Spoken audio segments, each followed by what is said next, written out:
RFI et France 24 présentent Mardi politique.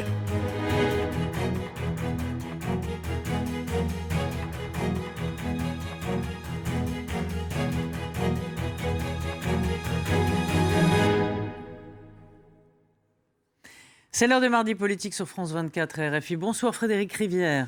Bonsoir Roselyne, bonsoir à tous. Et ensemble, nous recevons Michel Barnier. Bonsoir. Bonsoir. Vous êtes conseiller Europe et international de Valérie Pécresse. Vous êtes ancien négociateur du Brexit. Vous avez été plusieurs fois ministre, notamment des Affaires étrangères. Merci d'avoir donc accepté notre invitation ce soir. Nous vous interrogerons sur l'actualité politique et surtout internationale. Et puis la rubrique aphorisme de Frédéric. Oui, l'aphorisme, c'est une formule, vous le savez, Michel Barnier, une formule synthétisée, une pensée condensée en quelques mots. Et je vous demanderai donc de vous prêter à cet exercice sur un certain nombre de thèmes que je vous proposerai. Le monde devant vous avec les questions internationales. Il sera bien sûr longuement question du conflit en Ukraine et de l'Europe, bien sûr. Et enfin, parfum de campagne avec la chronique de Lucille Gimbert. Et tout de suite, le portrait.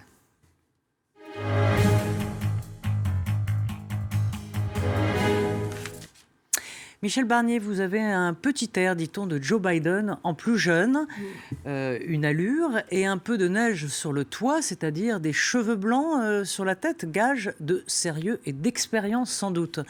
Le sérieux, le complexe les choses complexes ne vous rebutent pas. Vous avez été le négociateur du Brexit, la technostructure de l'Union européenne, vous y naviguez comme un poisson dans les eaux anglaises, 2 fois commissaire européen, 4 fois ministre, vous êtes toujours poli et courtois, lisse diront certains, c'est vrai, mais on ne vous imagine pas faire tourner les serviettes dans les meetings. D'autres diront que votre sérieux, c'est une manière de ne jamais vous dévoiler. Vous rêviez de l'Élysée, de hauteur, de grandeur, et quand vous regardez aujourd'hui cette campagne, y trouvez-vous de la hauteur ? La campagne, est-ce qu'elle a vraiment commencé ? Il y a encore presque 2 mois devant nous, d'ici le 2e tour, et j'espère qu'on aura l'occasion, pas seulement à la faveur ou à cause de crises comme celle de l'Ukraine ou celle du Mali, à cause de difficultés très graves dans la société française, la sécurité, le chômage, le déclassement éducatif, j'espère qu'on va aborder les vrais problèmes. Est-ce que c'est prendre de la hauteur ? Ça peut aussi vouloir dire aller au fond des choses, dans les préoccupations des citoyens, leurs angoisses, leurs espérances.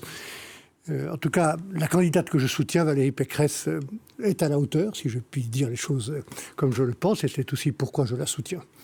Alors nous allons revenir à la politique française dans quelques instants, mais si vous le permettez, l'actualité internationale étant ce qu'elle est, nous allons lui donner la priorité avec le monde devant vous.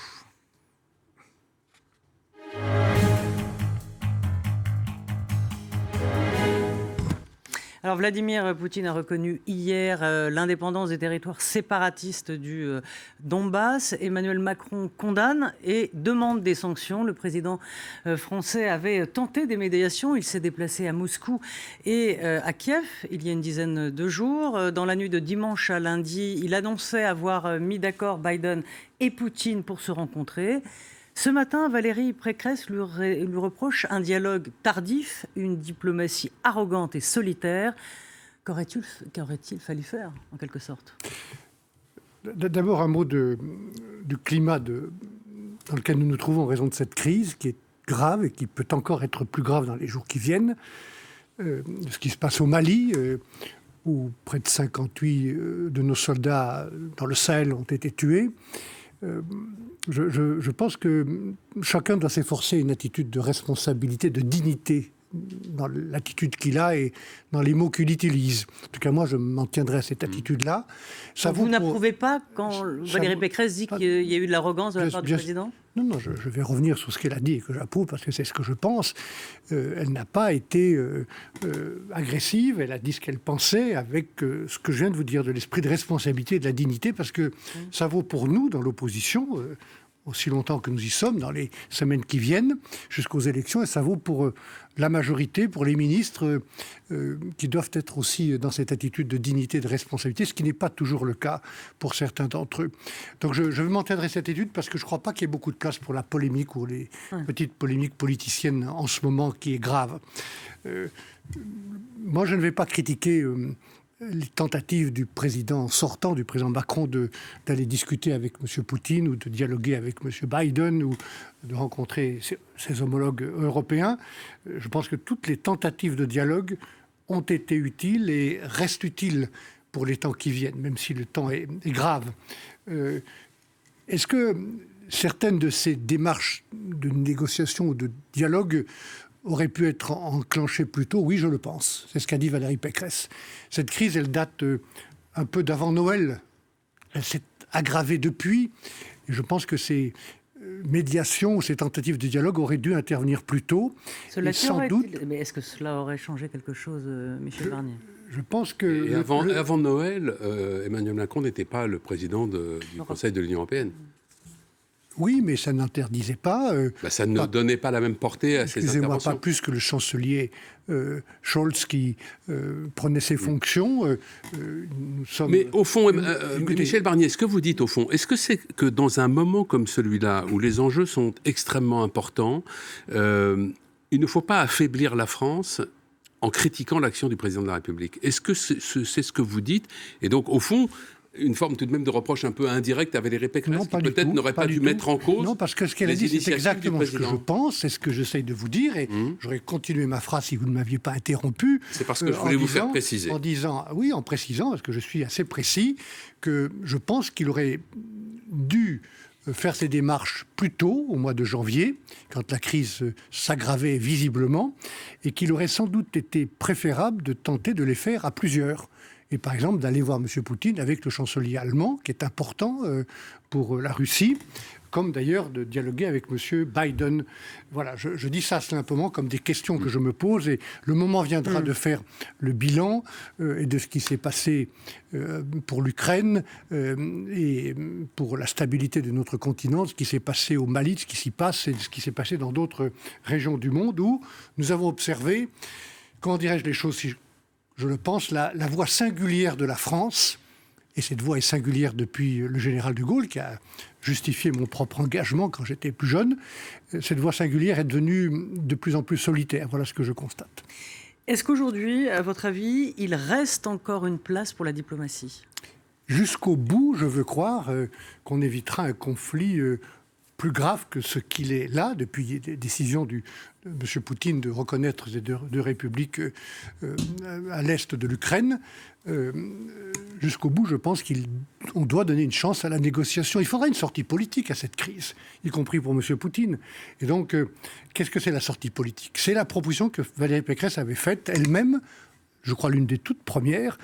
C'est un article du Monde, le 24 janvier, où elle conclut cet article en disant il y a la place pour une conférence européenne sur la sécurité du continent avec les Russes et l'Union européenne et les Américains étant associés comme d'autres pays qui ne sont pas dans l'Union européenne. Je pense que cette idée est juste et qu'il faudra, presque 30 ans après la rupture du mur de Berlin, l'adhésion de plusieurs parties de l'ex-sphère d'influence de l'Union soviétique, de plusieurs pays à l'Union européenne. Sur la question de l'OTAN et de son élargissement, je pense que sur toutes ces questions, il y a la matière et l'agenda d'une conférence internationale. Et pour être efficace, il faut sans doute bien comprendre ce que veut Vladimir Poutine. Est-ce que vous, Michel Barnier, vous y voyez clair?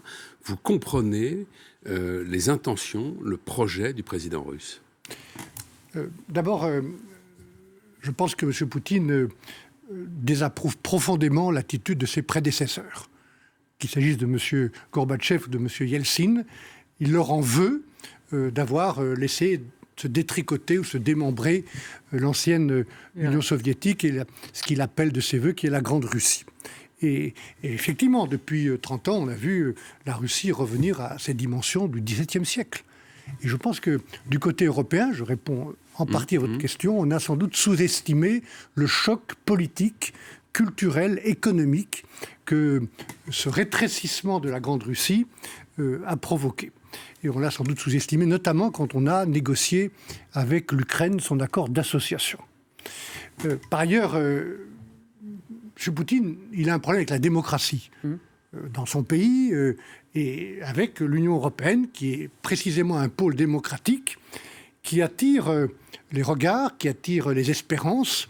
On l'a vu avec tous les pays d'Europe centrale, orientale ou baltique qui nous ont rejoints et qui se sont libérés précisément de l'emprise et de l'influence soviétique à l'époque, qui attire les espérances des Ukrainiens et qui probablement attire aussi les espérances d'autres peuples encore plus proches de la Russie, comme la Biélorussie et sans doute une partie des Russes. Et donc ça ne lui plaît pas. Et pourtant, il faudra qu'il accepte que cette réalité est là et que nous y tenons comme notre bien le plus précieux, cet ensemble démocratique, cette promesse de paix démocratique que nous sommes faits entre nous, appuyée sur le marché unique. Donc là, je n'essaye pas de répondre à votre question parce que je n'ai pas toutes les clés, même si j'ai rencontré à plusieurs reprises M. Poutine. Mais ma question, c'était, est-ce que vous y voyez clair? Donc vous me dites, au fond, pas oui, un peu, mais pas complètement. Qui peut voir clair dans les intentions de M. Poutine? Je pense qu'il faut qu'il accepte la nouvelle réalité de l'Europe. Il faut que nous acceptions de prendre en compte cette charge historique et ce respect qui est dû au peuple russe. Et il faut qu'on se mette autour de la table. Et ce serait quoi, justement, ce respect envers les Russes? Ce respect, ce serait d'abord d'engager un dialogue en respectant le président Poutine et en lui proposant un dialogue d'égal à égal entre l'Union européenne et lui, et les Américains étant aussi invités à ce dialogue.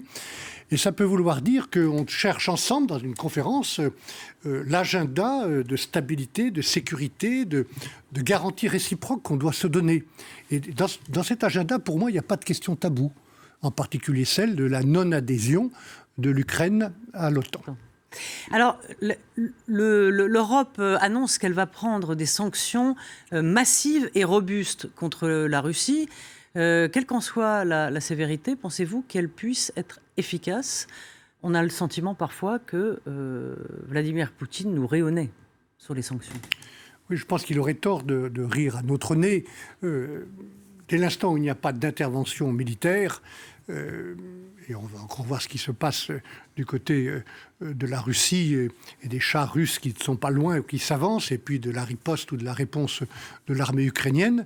Je souhaite vraiment qu'on n'aille pas plus loin dans l'escalade et que la raison revienne pour qu'on mette en place cette conférence que j'évoquais. Même si elle paraît moins probable aujourd'hui, je pense que c'est la bonne sortie. Je pense que les sanctions seront dures, qu'elles seront fortes, y compris l'arrêt du Nord Stream, et qu'elles peuvent avoir des conséquences graves pour l'économie russe. Donc les sanctions, c'est uniquement la réponse européenne aujourd'hui? C'est ce qui est la réponse européenne, la réponse non, parce qu'à un moment, les Allemands ont été critiqués en disant qu'ils étaient un petit peu trop mous. Oui, mais vous voyez, la décision a été prise par le chancelier d'arrêter le projet Nord Stream, enfin de ne pas le pousser davantage.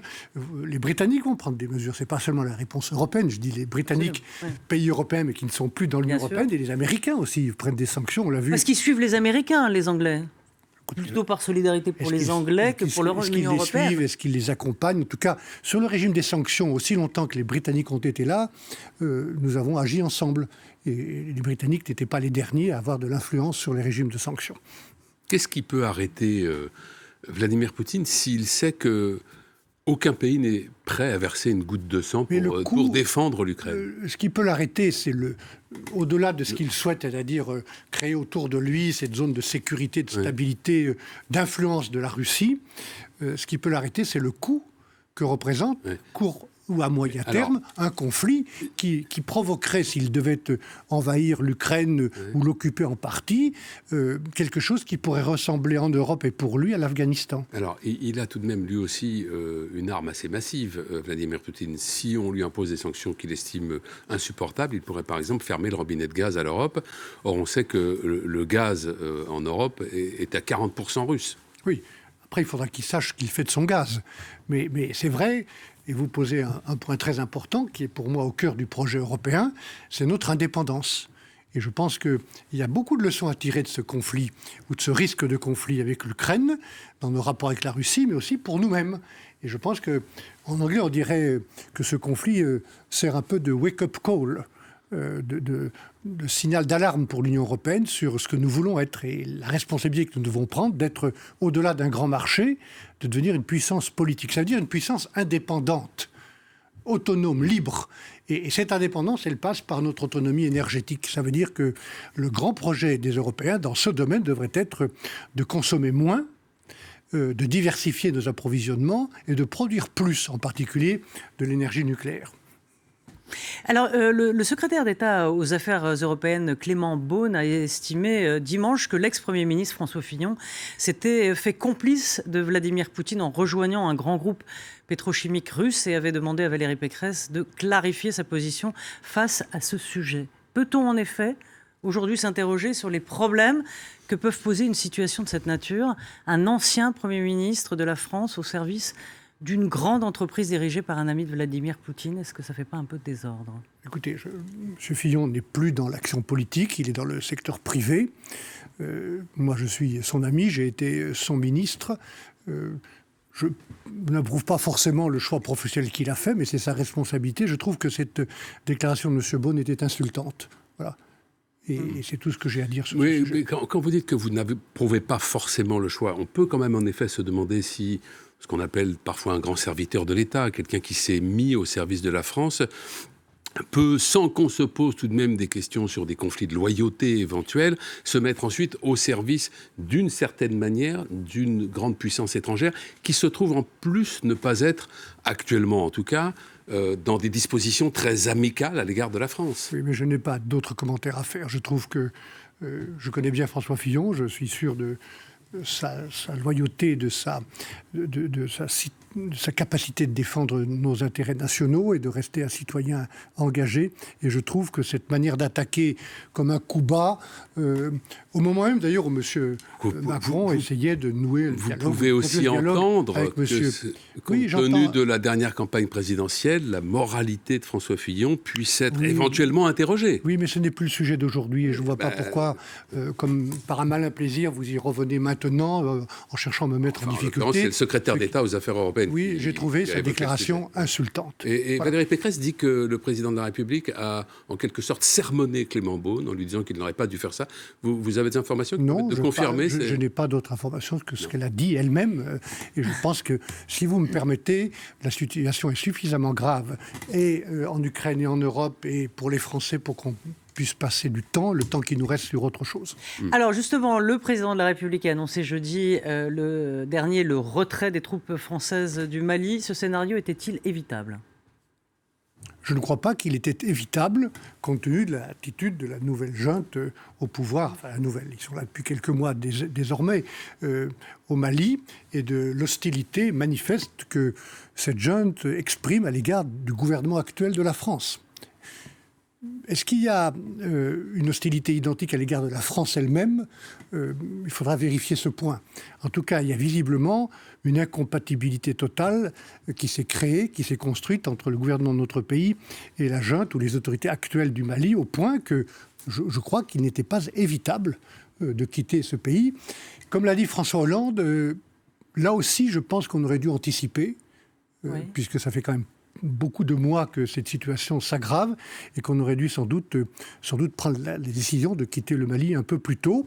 Je dis bien le Mali, mais pas le Sahel, parce que dans d'autres pays, il y a un redéploiement, de toute façon, d'autres pays qui sont voisins, nous sommes là à la demande de ces pays et nous y sommes pour de bonnes raisons. Nous y sommes pour la sécurité de ces pays, éviter qu'ils soient pris en main par les islamistes, et puis pour notre propre sécurité. C'est pour ça aussi que, parlant du Mali et de ce qui s'y passe, je redis la gratitude que nous devons avoir à l'égard de tous les soldats français qui sont morts au Sahel, 53. Et de l'attention pour les soldats qui sont encore, et aussi de l'attention pour nos 8000 compatriotes qui vivent au Mali et qui y travaillent pour le progrès de ce pays et auquel nous devons être attentifs aussi. Puisque vous parlez des soldats français morts au Mali, ils sont 53, l'annonce du départ des forces françaises du Mali a été mal vécue par un certain nombre de proches des victimes. Qu'est-ce que l'on peut leur dire, qu'est-ce que vous pourriez leur dire pour les convaincre que leurs proches ne sont pas morts pour rien ? J'ai dit à l'instant, répondant à votre précédente question, que nous étions au Mali et au Sahel pour de bonnes et de vraies raisons, qui sont celles de la sécurité. Oui, mais là, il y a un sentiment d'inachevé. Oui, mais c'est évidemment un revers que ce départ dans les conditions où il se produit. C'est un revers. Mais néanmoins, je pense que tout ce que nous avons fait depuis 2013, depuis l'engagement de l'opération Serval, puis de l'opération Barkhane, a été nécessaire. C'est pour ça qu'à cette époque, j'ai approuvé l'intervention Serval et que ça a été non seulement nécessaire, mais très utile pour limiter les conséquences des avancées islamistes et les conséquences aussi d'exportation de ces avancées jusqu'au continent européen, puisque nous savons que tous ces réseaux islamistes sont introduits dans notre propre société. Donc je veux dire que le sacrifice de ces hommes et de ces femmes a été à l'honneur de notre pays et de ses familles auxquelles je pense. Alors là, les mercenaires du groupe russe Wagner, des forces Wagner, sont installés ou commencent à s'occuper du sort des islamistes au Mali. Peuvent-ils les contenir et est-ce que vous regrettez ce genre d'action ? Là, on voit bien la main aussi de la Russie. Oui. Que Poutine conteste d'ailleurs. Hein. Oui, il conteste. Tout le monde sait les liens qui existent entre la Russie et ces groupes de mercenaires. Et j'aurais d'ailleurs, puisque vous parlez de M. Poutine, qu'il a évoqué cette question dans une conférence de presse en présence du président Macron, j'aurais pensé que le président Macron aurait pu dire un mot de plus sur les liens qui existent entre la Russie et ce groupe de mercenaires, que l'on voit à l'œuvre dans beaucoup de régions du monde. Oui. Et qu'on a vu à l'œuvre notamment au Congo. Et on voit comment ce groupe se fait payer, si je puis dire. Donc c'est la responsabilité des autorités maliennes que de faire appel maintenant, de s'appuyer sur ce groupe de mercenaires. Il faudra en faire le bilan et je pense que ce bilan sera clair le moment venu. En tout cas, j'observe que là aussi, il y a la main de la Russie. On va peut-être passer, Roselyne, à l'actualité plus proche de nous, politique. Oui, française, donc avec votre... Peut-être, si vous me permettez, de toutes ces crises. Moi, je suis patriote et européen depuis le début de mon engagement. Et je pense que par rapport à un nombre de crises ou de défis globaux qui nous entourent et qui ont des conséquences sur la vie des Français, que ce soit des Français d'ailleurs qui vivent en France même, qui vivent en métropole, qui vivent outre-mer, ou des 3,5 millions de Français qui vivent à l'étranger, et dont certains qui vous écoutent. Je l'espère et je le souhaite et je les salue. Il y a des défis qu'on ne pourra pas relever tout seul. Voilà pourquoi je suis européen, en plus d'être patriote, je dis bien en plus. Il y a le terrorisme, il y a la pauvreté en Afrique, il y a la démographie, il y a le changement climatique, qui est sans doute le défi le plus grave. Il y a la maîtrise de ces grandes compagnies tellement puissantes qu'elles ignorent ou qu'elles dominent les États, les grandes compagnies numériques ou les services financiers, que je connais assez bien pour m'en être occupé comme commissaire européen. Face à tous ces enjeux-là, je pense que nous devons être ensemble, sinon nous sommes définitivement sous-traitants et sous influence de la Chine, des États-Unis ou de la Russie. Moi, je ne me suis pas engagé en politique il y a quelques années pour qu'on soit sous-traitant et sous influence. Et voilà pourquoi aussi je pense que, je le dis comme un credo, la France n'est pas grande quand elle est arrogante. Elle l'a quelquefois été dans les 5 années passées. Elle ne peut pas être forte si elle est solitaire. Voilà ce que je pense. Alors, la politique française, revenons à Valérie Pécresse. Je viens d'en parler là, un peu. De la politique française. Mais là... ce qu'on appelle de la politique, tout bêtement, elle est à la peine dans les sondages, elle est 4e, un point derrière Éric Zemmour. Elle ne reçoit pas toujours les encouragements des uns et des autres, en tout cas pas celui de Nicolas Sarkozy. Rachida Dati la trouve trop techno et traite son directeur de campagne, Stefanini, de loser, et certains se sont moqués d'elle à son meeting du Zénith. Donc on peut considérer qu'elle n'est pas tellement aidée dans son camp. Très épaulée. Oui, elle n'est pas non plus aidée par la masse incroyable de critiques, y compris, si vous me le permettez, de certains de vos confrères ou consoeurs qui là, je parlais de votre camp, parce que franchement, les attaques de votre camp... Oui, mais moi je vous parle de votre camp. Je parle de tous les commentaires que j'ai entendus le soir même de ce grand meeting qu'elle a fait. Vous trouviez qu'elle était bonne ? Il y a des problèmes techniques, mais est-ce que franchement, Technique. quand on voit la situation, est-ce qu'on va continuer à parler du prompteur, du micro, C'est pas ce du que je vous silence? demande, non, oui. Franchement, elle a tiré des leçons, elle a dit elle-même ce qu'elle avait vécu de C'était ce pas ma meeting. question initiale, Michel Barnier. Je vous demandais, est-ce que vraiment dans Mais moi, votre ce que je camp, constate, non, non, elle mais- l'a dit d'ailleurs, il y avait un papier dans le JDD où elle disait, est-ce que vous avez vraiment envie que je gagne? On n'a pas l'impression que vous m'époliez. Voilà ce qu'elle ressent. Je ne parle pas de vous. Non, elle sait très bien qu'elle peut compter sur moi et que je me suis engagé comme quelqu'un qui s'engage pour gagner. J'entends. Alors parfois on a des déceptions, j'en ai eu une puisque je me suis engagé dans la primaire. Alors justement, tiens. Je me suis engagé dans la primaire en croyant et en pensant que je pouvais gagner, que j'allais gagner, puis j'ai pas été élu à quelques centaines de voix près, et donc j'ai eu cette déception. Mais après, Justement, on a fait... Michel Barnier, quand vous voyez la campagne de Valérie Pécresse, est-ce qu'il vous arrive parfois de repenser à cette primaire des LR? Non, parce que je suis dans le moment qui est là et dans l'avenir. Jamais vous vous dites les choses auraient pu se passer autrement, une autre campagne aurait été possible. Si vous aviez gagné, en l'occurrence, c'est ça, je fais le sous-titre. Mais... Oui, mais je vois bien les sous-titres, il n'y a même pas besoin de sous-titres. Non, je sais. J'ai fait cette campagne en pensant que je pouvais la gagner. Je ne l'ai pas gagnée, malgré la puissance et le combat qu'on a mené, le fait d'avoir recueilli près de 25% des voix dans ma famille politique, et j'en suis très fier, et j'en remercie les adhérents qui m'ont fait confiance. Mais je n'ai pas gagné. Je suis quelqu'un de lucide, et comme nous nous y étions engagés, les uns et les autres, on est ensemble avec Valérie Pécresse. On y est bien, et on est sincèrement pour gagner. Et c'est l'objectif que nous avons avec elle. Et au-delà de tel ou tel sondage, celui d'aujourd'hui, celui de demain, celui d'après-demain, je pense qu'elle va gagner. Et qu'elle est extrêmement tenace, opiniâtre. C'est une femme d'autorité, c'est une femme qui sait ce qu'elle veut. Elle ne fait pas d'esbrouf. Et je pense qu'elle va convaincre les Français Et avoir progressivement. un Éric Ciotti qui est arrivé deuxième, ce n'est pas une difficulté aujourd'hui pour Valérie Pécresse pour faire cette campagne? Non, je ne le crois pas. Éric Ciotti représente une Et sensibilité. à dire, de rappelons-le, famille. que lui, en cas de deuxième tour, Oui. Macron, Zemmour, voterait Zemmour. Oui, mais moi, on n'est pas là, et on ne sera pas là, puisque je pense qu'on aura le choix entre Valérie Pécresse et quelqu'un d'autre. Et qu'en ce cas-là, je voterai comme Éric Ciotti, pour Valérie Pécresse.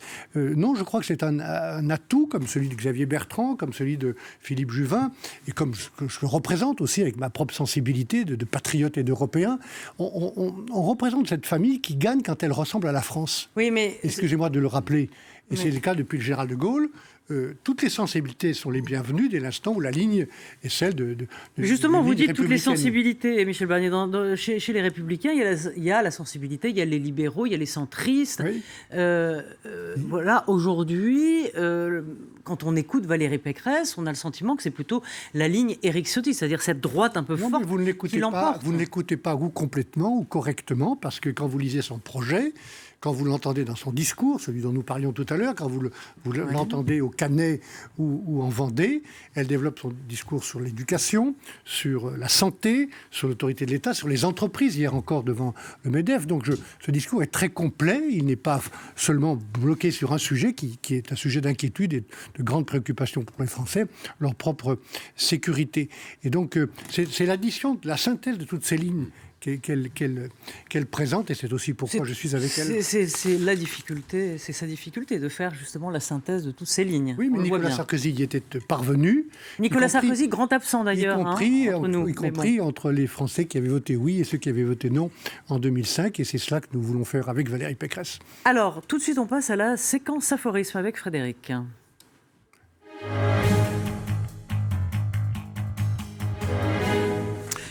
Un aphorisme donc, Michel Barnier, une formule très brève pour résumer une pensée sur un sujet. En voici quelques exemples. Le philosophe ne fait que convaincre, l'orateur, outre qu'il convainc, persuade. Fénelon. Trop de jeunes se croient sans avenir alors qu'ils sont sans objectif. Jacques Chirac. La guerre, c'est la guerre des hommes. La paix, c'est la guerre des idées. Victor Hugo. Et enfin, s'il fallait tolérer aux autres tout ce qu'on se permet à soi-même, la vie ne serait plus tenable. Georges Courteline.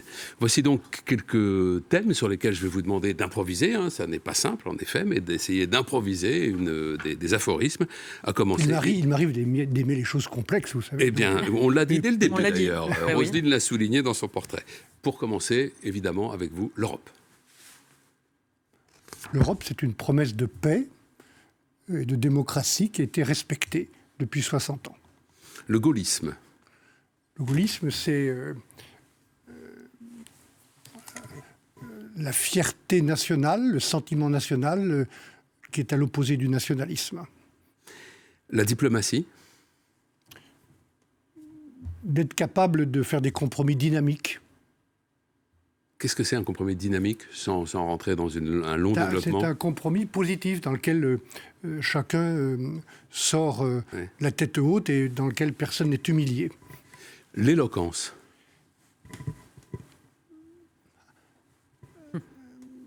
La capacité de convaincre et de toucher ceux qui sont en face de vous et qui sont souvent plus intelligents, je parle du peuple français, que certains hommes ou certaines femmes politiques ne le pensent. La France? La France, c'est ma patrie. Ma patrie et la fierté d'appartenance à une nation.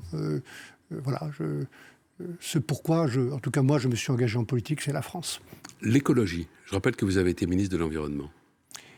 L'écologie, c'est le défi le plus grave, je vous l'ai dit tout à l'heure. Celui qui change tout, le fait qu'on va subir 1,5 degré ou 2 degrés de plus. Il ne s'agit pas de refaire mais une formule, l'écologie. Comprendre, savoir que les ressources et les espaces ne sont ni gratuits ni inépuisables et que nous devons faire attention aux générations futures. Ouais. La guerre? La guerre, c'est ce pourquoi l'Europe a une justification définitive de mon point de vue. Chez Victor Hugo, vous avez cité de grands auteurs tout à l'heure qui disaient quelque part, les guerres entre Européens sont comme des guerres civiles. Hein. Oui, il a dit ça très exactement. Et il a dit donc la guerre, c'est la guerre des hommes et la paix, c'est la guerre des idées. Merci. Et on va... Je rajouterais... Non, il en reste un, mais enfin, je regardais aussi, moi, vous savez comment je... Je voudrais poser... Alors, moi, je suis bien avec vous, donc on peut continuer. Mais l'émission n'est pas terminée. Savoyard. Mais il faut qu'on passe à autre chose. Savoyard, vous êtes Savoyard. Oui, Savoyard, français et européen. Vous savez que la Savoie est française depuis moins longtemps que Mayotte ou la Nouvelle-Calédonie. Mais c'est mon pays, la Savoie. C'est là où sont mes racines, mes fidélités, où sont enterrés mes parents, mes grands-parents. Et c'est là où j'ai reçu la première promesse ou le premier soutien des citoyens au suffrage universel quand j'avais 22 ans. Donc je ne l'oublie pas. Et c'est une dette durable. Voilà. On passe à la rubrique « Tout n'est pas politique ».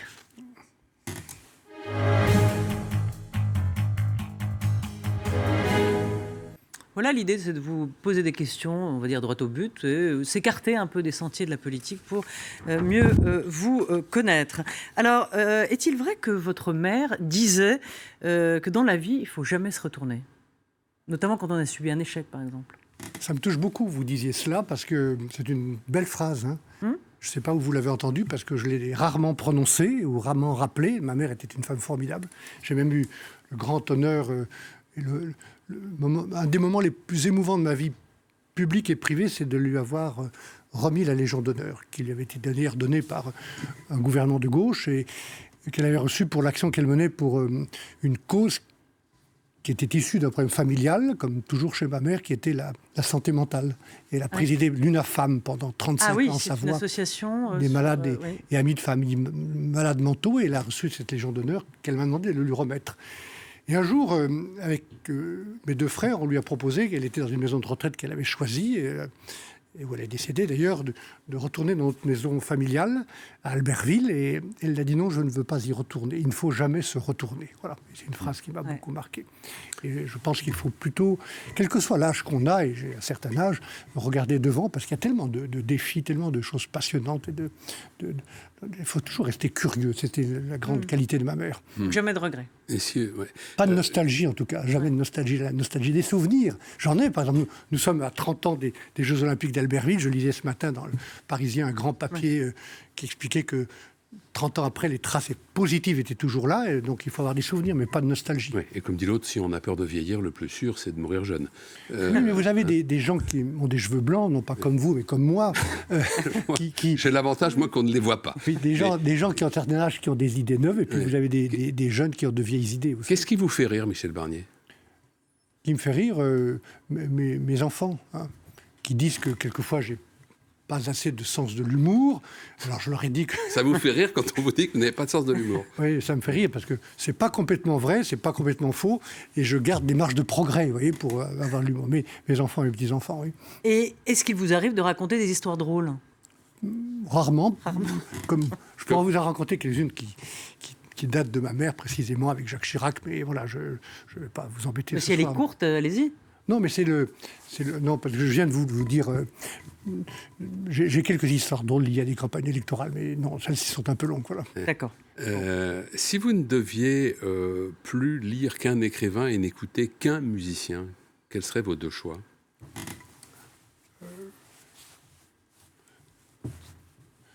J'ai pas de préférence de grands auteurs.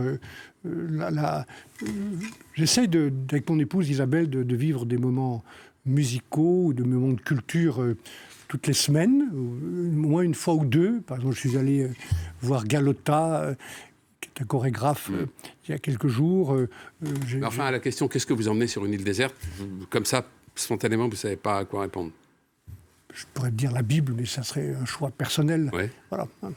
La Bible et des chants monastiques, enfin des chants de monastère. Non, pas des chants monastiques. L'abbaye de Solesmes. Non, pas des. Non, il ne faut pas rire de mais... cela. Il vous voit comme un austère. Est-ce que vous êtes mais... un austère qui se marre, comme disait Jospin ? Oui, ou pas trop. Ou un marrant qui ne se marre pas. Non, je suis... j'aime beaucoup le reggae, j'aime beaucoup le jazz. Voilà, j'aime aussi écouter la musique classique parce que c'est ça qui me permet d'écrire en même temps. Donc, voilà, mais j'ai pas Ouais. Bon, on arrête de vous torturer. Non, je ne suis pas torturé du tout. Et on va passer à Parfum de campagne, pardon, avec Lucille Gimbert.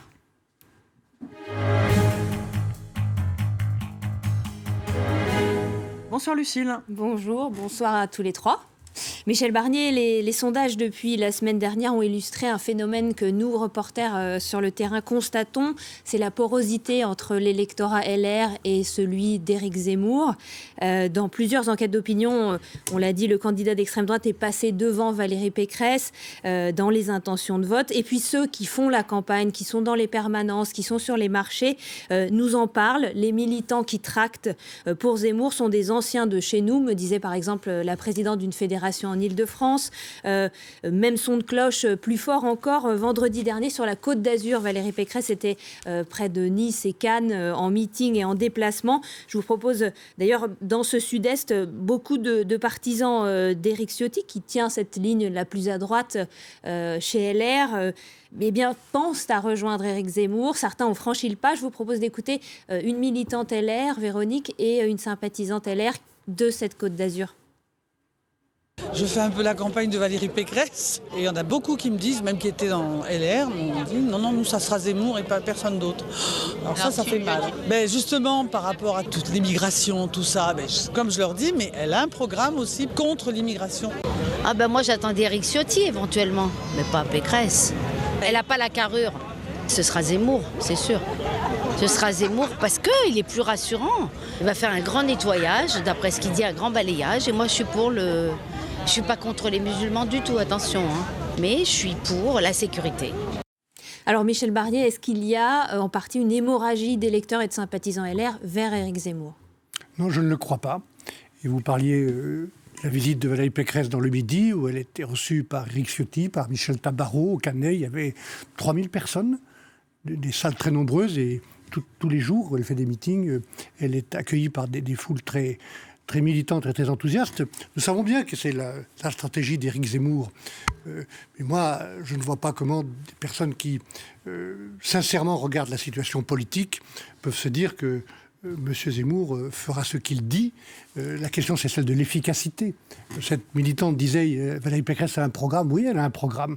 Elle a aussi une méthode qui est de toujours faire, en Île-de-France, dans ses ministères, de faire ce qu'elle a dit.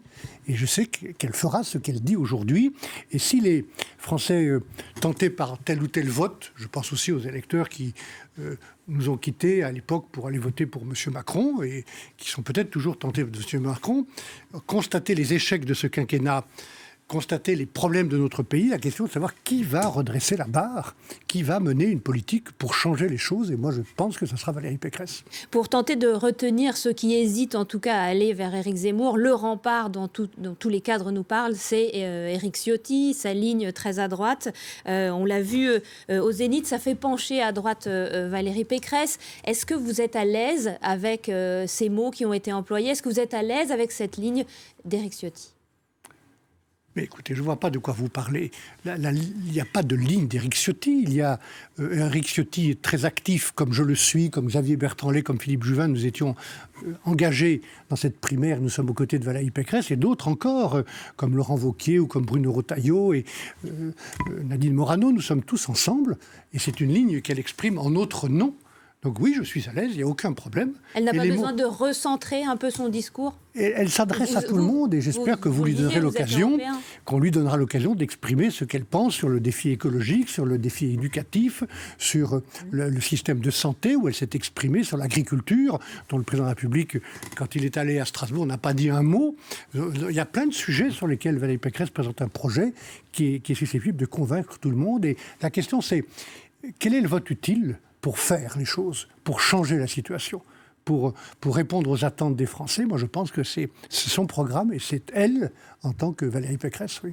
On sent qu'il y a une difficulté dans cet exercice de faire la synthèse. On la sent perdre aux deux extrémités, tant vers ceux qui regardent vers Macron que vers ceux qui regardent Zemmour. Est-ce qu'elle peut être audible? Quelle est son identité dans cet exercice périlleux de synthèse? Son identité, c'est celle d'une femme qui a fait ses preuves, là où elle est présidente d'une région, la plus grande de France, une des plus grandes d'Europe. Elle a été ministre. C'est une femme d'autorité, une femme moderne, qui d'ailleurs, je veux le dire à tous ceux qui nous écoutent, parle couramment l'anglais, parle couramment le russe, parle un peu le japonais. C'est une femme ouverte et capable. Et je pense que c'est cette capacité-là, cette simplicité-là aussi. C'est une femme qui ne fait pas d'esbrouf, qui est capable de faire cette synthèse-là et de faire ce qu'elle dit. Voilà ce dont je crois que notre pays a besoin aujourd'hui, franchement. Et vous savez, on ne va pas se laisser impressionner par la campagne, par les commentaires, par les polémiques, par les coups bas, quelquefois. Campagne, c'est à la fois très long et très court. Et vous allez voir, il va se passer beaucoup de choses dans les semaines qui viennent. Et ben voilà, on est arrivé au terme de cette émission. Cette fois, c'est fini. Merci à vous et merci de votre attention. Merci beaucoup Michel Barnier. Merci à Flore Simon d'avoir préparé cette émission. Merci à toute l'équipe technique. Merci Lucille. Et on se retrouve très vite sur France 24. Merci.